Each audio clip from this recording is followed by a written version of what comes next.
The Vegas Golden Knights dropped their second straight game as they lose to the Sharks of all teams on home ice, 5-2. Chris was asking Bruce Cassidy after the game about the second period woes and who would you want to take a shot during a shootout for VGK. You're Locked On Golden Knights, your daily podcast on the Vegas Golden Knights, part of the Locked On Podcast Network. Your team every day.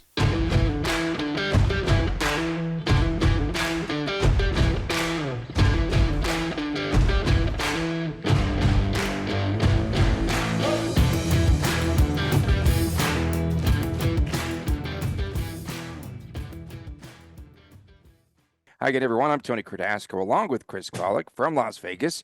Thanks for making us your first listen every day, and we appreciate you tuning in. You could find us wherever you find your podcast, and make sure that you subscribe to our YouTube channel, Locked On Vegas Golden Knights, or Locked On VGK.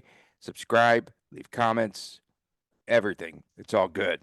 So last night, Chris was officially credentialed for the Vegas Golden Knights game. San Jose Sharks came calling to T-Mobile Arena, and Timo Meier, that guy who says that this is still a rivalry in his mind, and I like his mindset. He breaks a 2-2 tie, scores a goal with under 3 minutes remaining, and San Jose added a couple of more empty net goals in that game. They defeat the Golden Knights 5-2, sending VGK to its second straight loss after the 9-game win streak. And just, following you last night and the reaction of the team, it appeared as though they were, two words come to mind, frustrated, and they seemed a little bit deflated. What did you sense? I mean, that's a fair start. They lost to the Sharks. They take it personally. I noticed Marchessault had one of the in-between period interviews. I don't know if it was the first to the second or second to the third, but the quotes paraphrase was something that we're a better team than these guys and we need to show it or something along those lines. And after the game, Marchie was also doing interviews. I couldn't get a question and I was just kind of watching. And, there was a ton of frustration on his part. Comments mentioned about playing down to their level and things of that nature. As far as the game flow goes, I just didn't see in the third period. I made the comment early on. I didn't feel that VGK was able to find that space across the ice to get good, clean breakouts. It was there in the first. The second, the second is the second. We'll talk about that in a little bit. But the third, I don't know if it was just VGK not executing, if San Jose made an adjustment, or if there was a combination of both. But yeah, the team was definitely deflated. I did ask Pietrangelo what the mood of the team was, and Pietrangelo came back pretty quickly and said, fine. And then went on, it's not, no one's happy when you lose. No one's happy losing to your rival. Happy. He did not seem happy when you asked him a question. He seemed very frustrated and upset. That's why it's like, this should not be panic time. No, 13-4, folks. 13-4. So let's just, if we're going to put a spin and a positive twist on this right now, VGK drops the game against the Caps. First game on the road trip last week. They lose 2-1 in overtime or 2-1 in regulation, whatever the score may be. They drop that game. Then they crushed the Sharks 6-1 tonight at T-Mobile Arena. Is it that big of a deal in the grand scheme of things? Not really. The team is 13-4. However you want to put a twist on it. Now, listening to Ryan Waller and the emergency goalie. What's this guy's name? Come on, Chris. Well, we'll think about that in a second. But I'll listen to the pregame on the way in. And by the way, folks, leave extra time if you're going to T-Mobile right now. Traffic was god awful last night. I was on tilt. I had to ditch on Warm Springs and take all the sideways in and stuff, and it was awful last night. So I was tilted too before the game even started. But the pregame, they're talking about a winning streak. Like, okay, we got the Sharks, we got Arizona, we got this team coming in, and it's time to start another streak. And it's like, hold on, let's win one game here. Let's start by winning a single game. And that mindset was just kind of strange. Like, folks, there's no layups. Something else I tweeted last night. It doesn't matter if it's the Sharks, doesn't matter if it's the Blues. There's no layups. And in the same breath, you have to bank these points. I'm sure we can do a segment on the December schedule in a little bit where Again, to quote the pregame last night, a 550 or even 600 winning percentage would be fantastic in December. But when we got the Blues coming in, who had, I think, 5 wins to date, and the Sharks, who were the Sharks, you got to bank those points, because come April, these points become more and more important. And these are the games that you circle on the calendar. Like, where did we go wrong? How did we lose to the Sharks on this random Tuesday night? Yeah, and those are a couple of teams, sub 500 teams, although they're two of the hotter teams right now in the National Hockey League because St. Louis left here, won at Colorado. We saw where the Sharks came in. We talked about it yesterday, where they defeated St. Louis. They won the shootout game against the Wild, and they came in pretty hot, and they wanted this game. You know, you have to feel perhaps a little bit more than the Vegas Golden Knights. How is the quality of shots? Last night, how was it? We talked about it going back to the St. Louis game. What were the quality of shots like for the Vegas Golden Knights? Were there many high danger chances? There's a few. James Reimer, odd, and right away, Tony, I came at you and said it looks like VGK is going for his glove side, and I think you mentioned that in our show yesterday about that's a weakness of his, and it was so strange. Like, I felt like he was waving at shots after the fact, and it was odd early on, but he made a couple amazing saves in the game.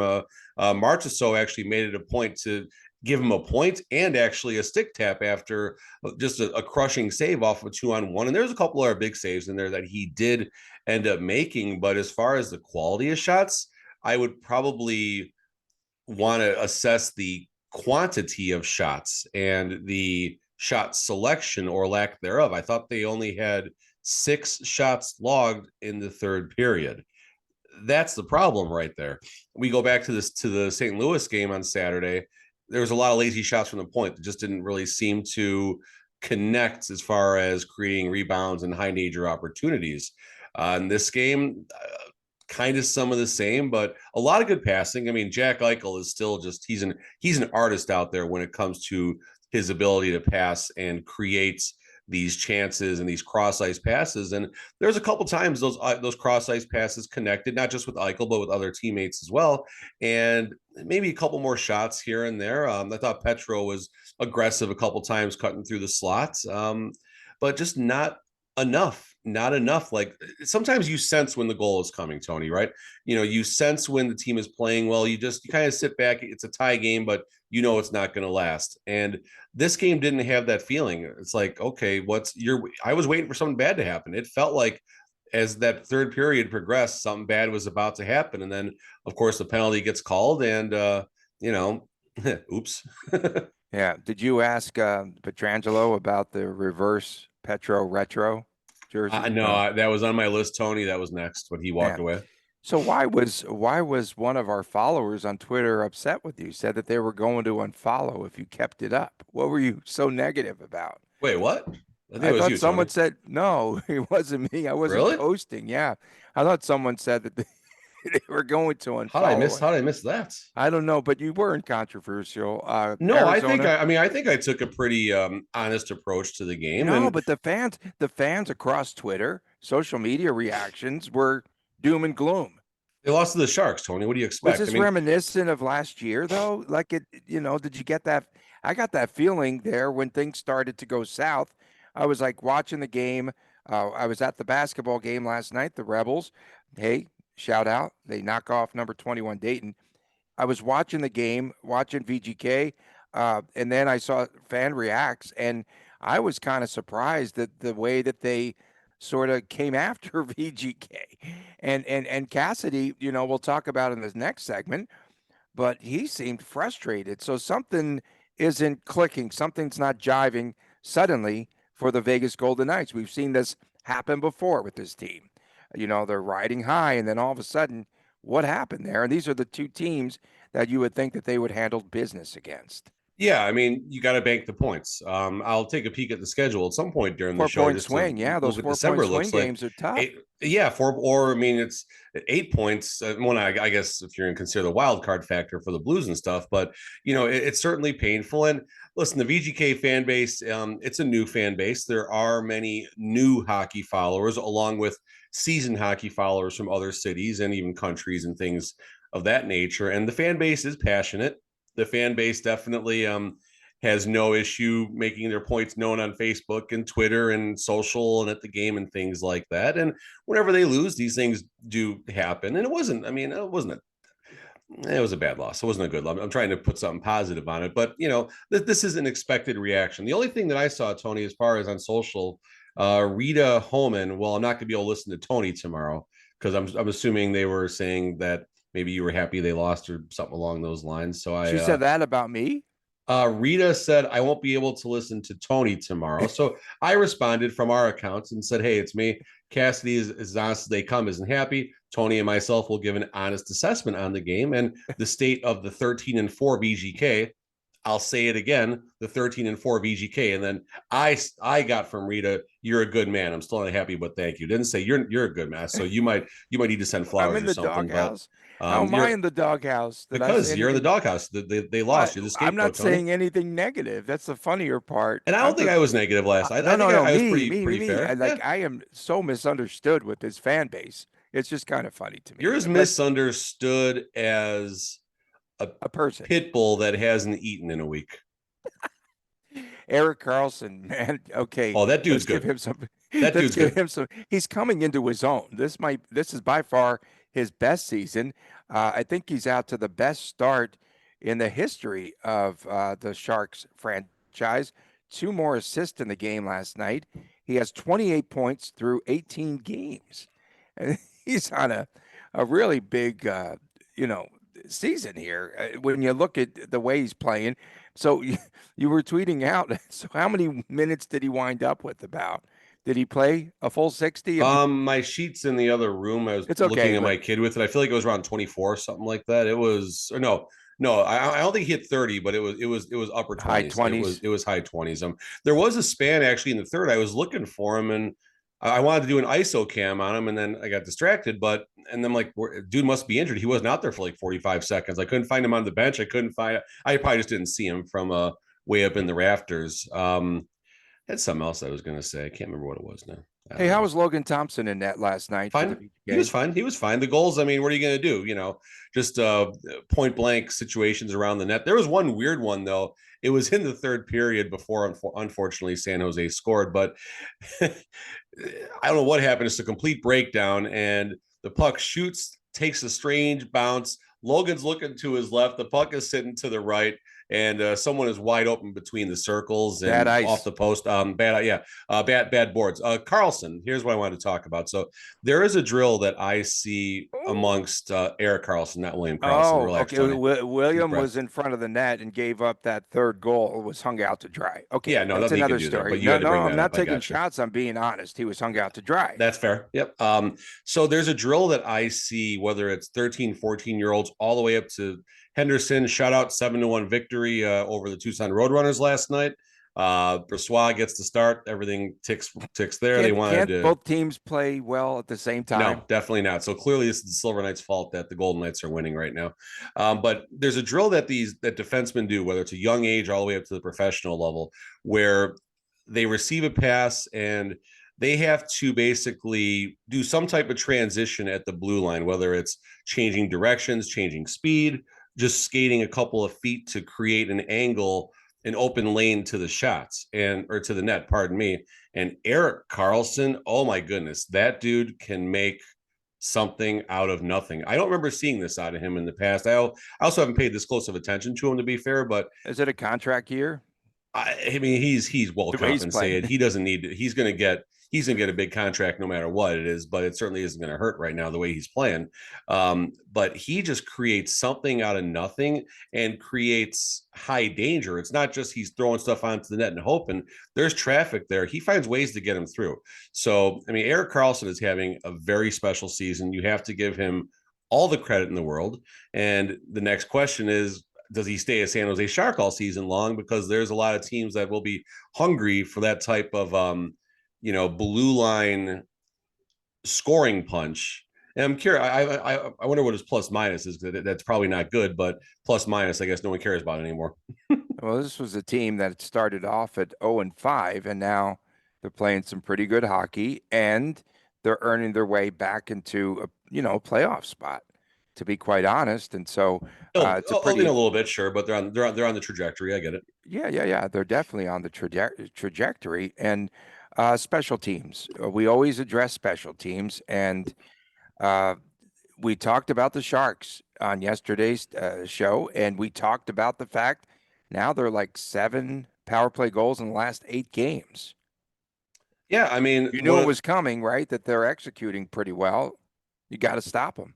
keys to the game. My third point was win the special teams battle, and they lost, which was the game changing goal. I mean, they got a couple empty netters, whatever to that, but at the end of the day, the special teams was the one that that busted it. And like you said, Carlson just alone in front of the net, there's nothing that's going to happen right there, and the puck has to hit LT. LT's not gonna do something to make a save on that besides just get in position and hope Timo Meier can't finish it. And talking to some of the other reporters and stuff, I guess on the Sharks side, they were pretty giddy in their post game pressers and things like that. I'm sure you can go on Twitter and find some of their chirps, but they're feeling good today, and they should. I mean, they come into T-Mobile and a tough place, and VGK is now breeding hope into the bottom feeders like the San Jose Sharks and the St. Louis Blues right now.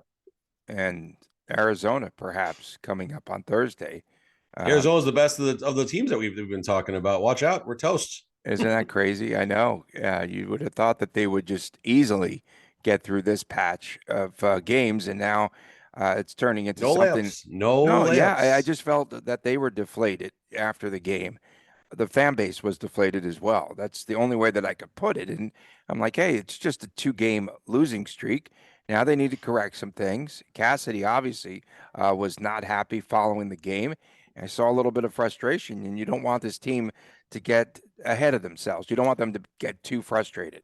I That's saw when they're my going to make first mistakes. moment where you might have some type of player versus coach disagreement. So Ken from Sinbin, after talking to Marchie, one of his questions was Marchie made the comment, and forgive me if I'm not getting this completely right, but Marchie made the comment that the power play lost the game for us. So Ken followed that up with Coach Cassidy and said, "Hey, this is what Marchie said. Do you agree?" And Cassidy right away, no. And Ken was Interesting. happy after the game. He finally got a short answer out of him. But it was you wonder, does I made the joke and afterwards said, hey, does Marchie get a meeting planner for tomorrow to meet with Coach Cassidy? Yeah. Well, we know But one thing about Marcia. So he did not, according to the reports from the locker room and such, and the people that I talked to, did not like Pete DeBoer. So I thought that he was very happy with Cassidy, but they're all on the truth serum. They're on the truth serum because of the head coach. So everyone's yeah, I going to mean, be, they're going to be pretty honest. And this is the age, it's not the golden age, it's the age of honesty for the VGK. it's a Truth different serum. it's a fun world because the players can there's a lot more honesty in general, right? And I go back to the exits, locker, clean out day, the interviews that the players had, the meetings, not interviews, the meetings the players have with the GM. It's like, the same stuff I went through in the corporate level where you're being graded and, your financial compensation is tied to an employee who you just wrote up 6 months ago and whatever, another story for another time. But point being is that, you know, there is much more honesty. The players have much more power and influence over decision making, and that carries down to post game interviews where they're a little more honest and stuff like that in the things that they say. And I like that. I mean, as far as being on the media side now, being able to talk to the players and in these settings and things like that, I'll take as much honesty as I can get. And we as humans, we can also read between the BS and when people are just kind of giving a cookie cutter interview and things like that. And I don't feel like that from this is the second time I've now gone through this, and I feel like there's honesty, especially watching Marchessault talk. I mean, it doesn't get much more honest than Marchessault. And Coach Cassidy, kind of back to where I was going, I do wonder, the state of things in the locker room right now, not in a bad way, but how does he, this is where we learn what his influence over the team is. This is where we learn what his connection is with the team. Things are going well. We're winning. Hey, it doesn't matter who the coach is. It does not freaking matter. When you're on a 9-game winning streak, it doesn't matter. Everything is good. Now you lost 2 rough games in On not home great ice. fashion. What's that? On home ice. On home ice, yeah. And another thing we can talk about, season 1 and most of the VGK seasons, a third period lead is automatic. automatic as it comes. Not so much right now. Okay, coming up next, Chris, I know that you had spoken, you asked in the presser, Bruce Cassidy, you asked him about the second period woes. And we're curious to find out how he answered that question. Seemed a little bit frustrated after the game last night. We'll return with more after this. You're listening and watching Locked On Golden Knights. Hey, we got to tell you something about Built Bar's new reimagined flavors. They are cookie dough topper, coconut brownie bar, coconut brownie topper, white chocolate peppermint granola. It's Built's take on the granola bar, so it's more filling and it is still insanely tasty. And candy cane brownie. That's right, in time for the holidays. And so the Built Puffs, they are like biting into the universe's most delicious cloud. First off, for anyone who hasn't tried a Built Bar before, they are literally the best tasting protein bar ever. They really are. And they are revolutionizing nutrition as we know it. 100% real chocolate, 17 grams of protein, and shockingly low sugar and calories, 130 calories. That's it. Just sink your teeth into the first bite. It'll change your life forever. And I'm not kidding. There will be a time when you've tried these new Built flavors and the magical, wonderful time afterwards. You're probably wondering which new flavor is my favorite. And an unanswerable question, to say the very least. They are all unbelievable. They really are. And they are so different that you can order now a mixed variety of the mixed box. They have all 5 of those flavors that we mentioned. Try it for yourself. Built, you got to try this. 15% off your order right now. All you have to do is go to built.com and use the promo code LOCKEDON15. That's LOCKEDON15 at built.com. Welcome back to Locked On Golden Knights. Tony Cardasco, Chris Golick in Las Vegas. Please subscribe to our YouTube channel. It sure is a lot of fun. You get to see the fog roll in once in a while. It sounds a little bit like a goal horn, but it is, in fact, it's indeed no, it is. It's it's a foghorn. And Chris, you had the last night the opportunity to fire a question at Coach Bruce Cassidy, which I'm not sure that he entirely answered. He sort of deflected, and this is where I can see him getting a little bit frustrated with things. And again, the elephant in the room, second period issues with this team. And so, how did he address your question last night? He didn't. He asked me to clarify where I was going with it, and I responded, that I'm looking, for the entire. It's a tough question. I don't think a lot of the media people in that room would ask those questions, so that was good. Well, I appreciate that, and we got some love from some of our followers as well. Gained us a couple of followers, so we'll take it. But and someone actually made a funny comment. He deflected the comment like Mario Lemieux would in the slots. I thought that was pretty cool. He did deflect a little bit, but he also did mention the record would indicate otherwise, meaning he felt the fact that they were 13-4 means everything is going maybe better than the picture I was trying to paint, that VGK has not been great in the second period this season. So the response was basically, hey, our record would indicate otherwise. And then went on to the third period. You got to close games out and things of that nature, and, clearing out the slot and eliminating the high danger chances and all that.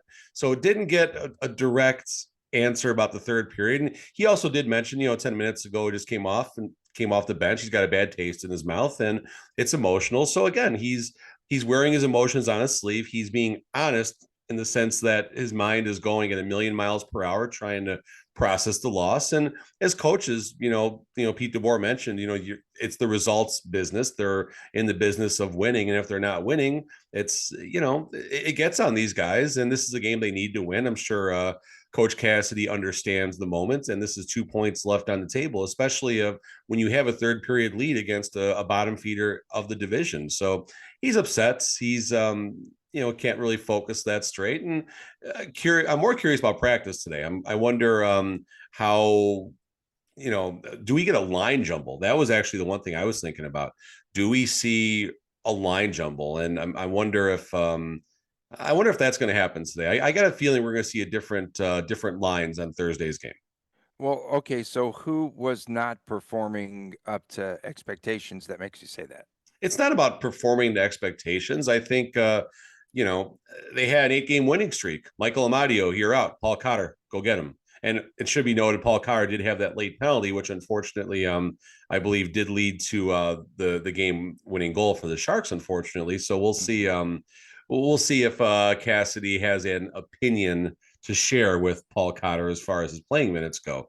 I don't think, but back to my comment, I don't think anyone needs to go necessarily. Maybe this is a spot where you do make a little move with the bottom six to possibly get a little more punch out of that third line.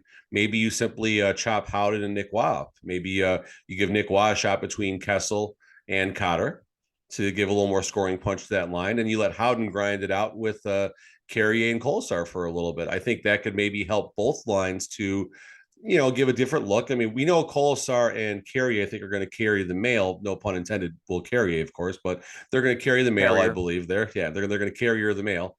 I think they can keep Howden safe, I guess, as far as his defensive liability goes out there. And Nick Waugh can now showcase his skill a little more and see how he can gel with Phil Kessel, who, Kessel was a bit unnoticeable last night, call it what it is. And Paul Cotter, he's doing good things out there. He had a mini breakaway and a couple of rushes out there, and he does bring a different level of aggression and energy to that third line. So maybe adding the skill element of Nick Waugh to that line, and you leave your top six alone. I think the top six is still doing fine as a unit, but maybe just chop Howden and Nick Waugh, and let's see if that does something. Yeah, curious to see if he does put it in a blender. Phil Kessel approaching his 1,000th career consecutive game. That'll happen on, that's crazy, right?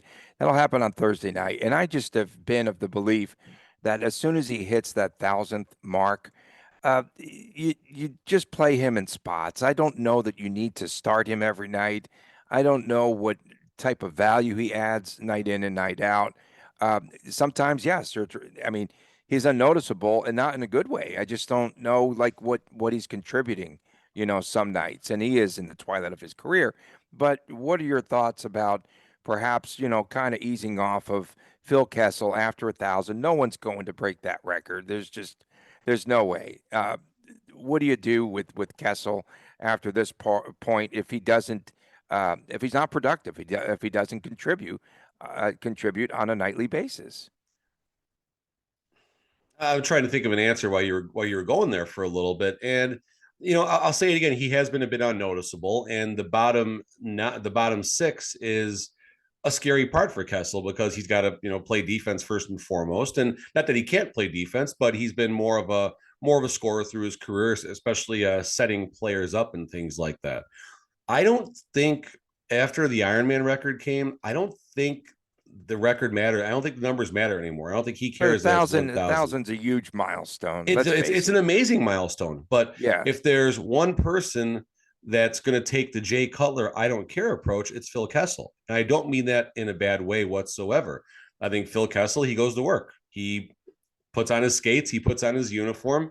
He goes to work. And you can see like they want him to do a post-game speech after he broke the Ironman record. Thanks, everybody. Happy to share this with you. And just kind of uncomfortable when the camera's ISO'd on him.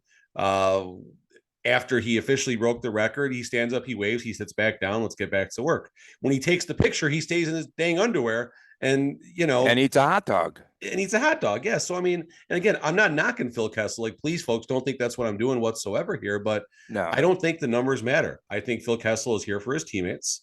I think he has a love for the game, and he just wants to keep going and contribute wherever he can. And if Cassidy were to say, hey, we're going to take a night off, I think he would sit next to me in the press box and eat a hot dog.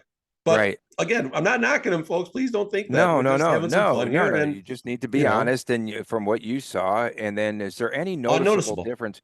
Well, but is there a noticeable difference in that second period? Do you see, VGK pressing or trying to, just show up in that second period where maybe, again, they have the push at times, but last night they were even in goals in that second period. But we've seen this past season, that's been the Achilles heel of this team. But nothing different about VGK, the way that they come out between, the first and second periods when they start the second period.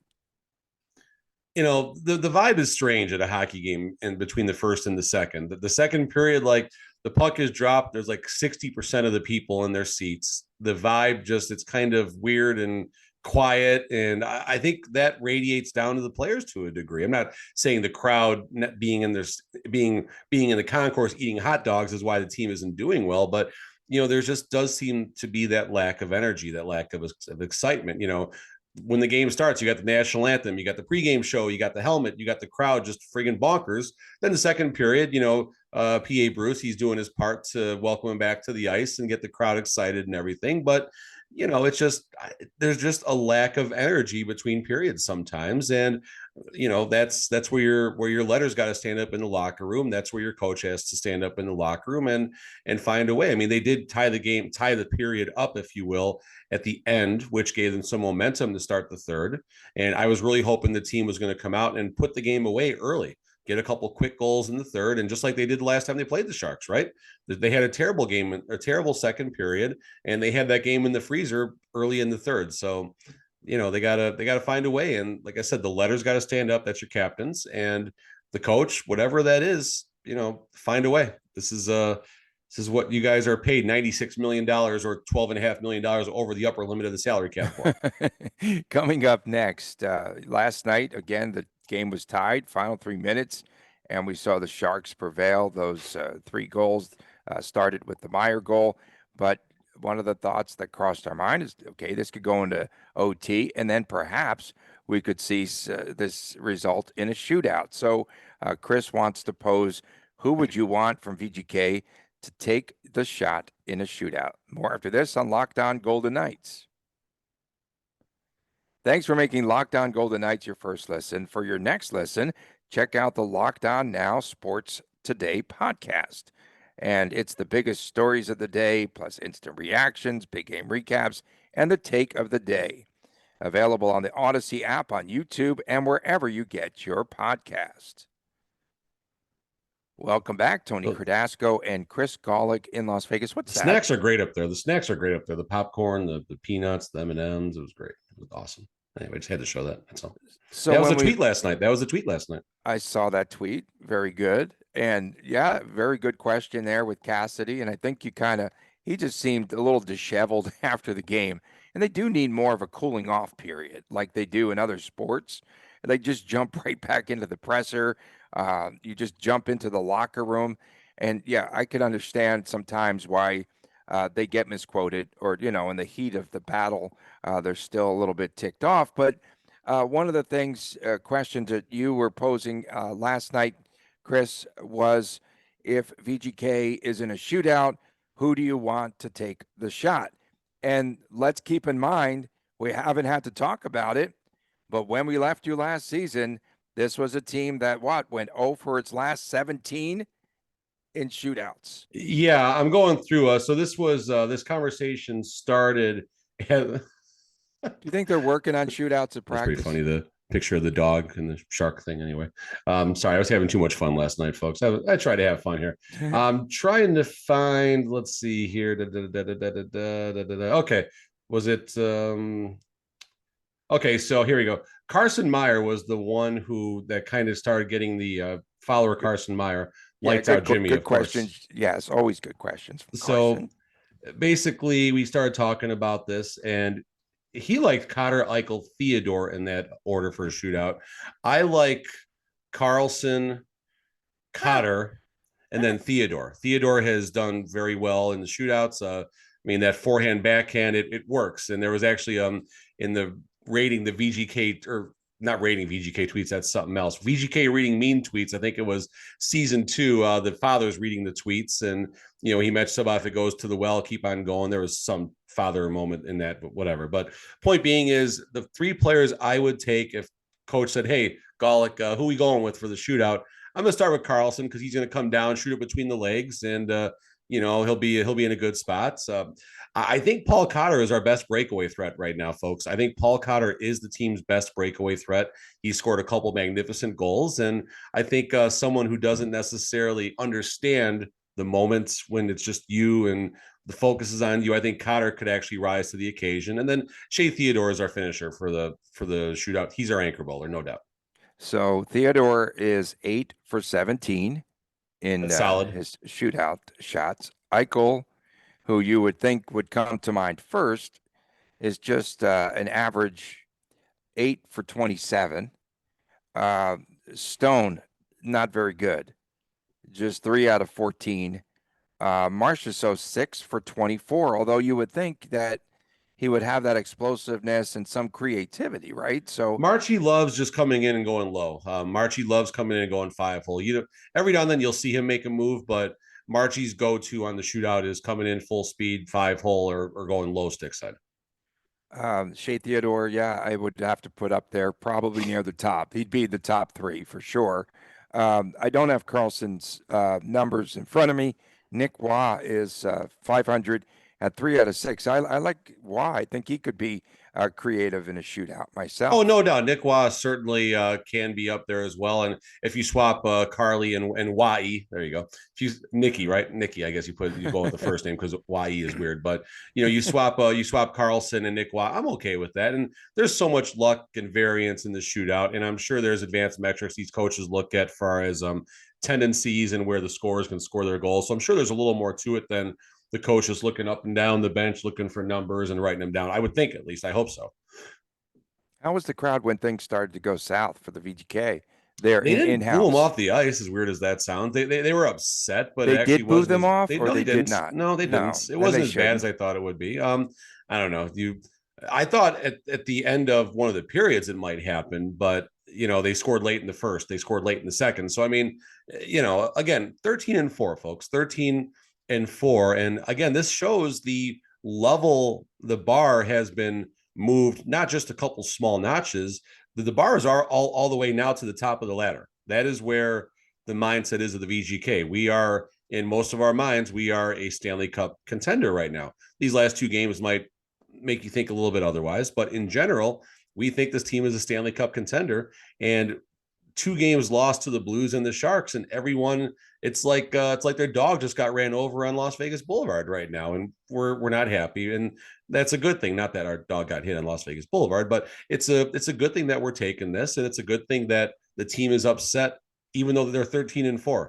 This is not a bad thing, folks, and these things happen. These moments happen up and down and adversity, and every season has many turning points. So this is part of the process right now, folks. It is definitely part of the process, and part of that process is Bruce Cassidy wearing his emotions on his sleeve.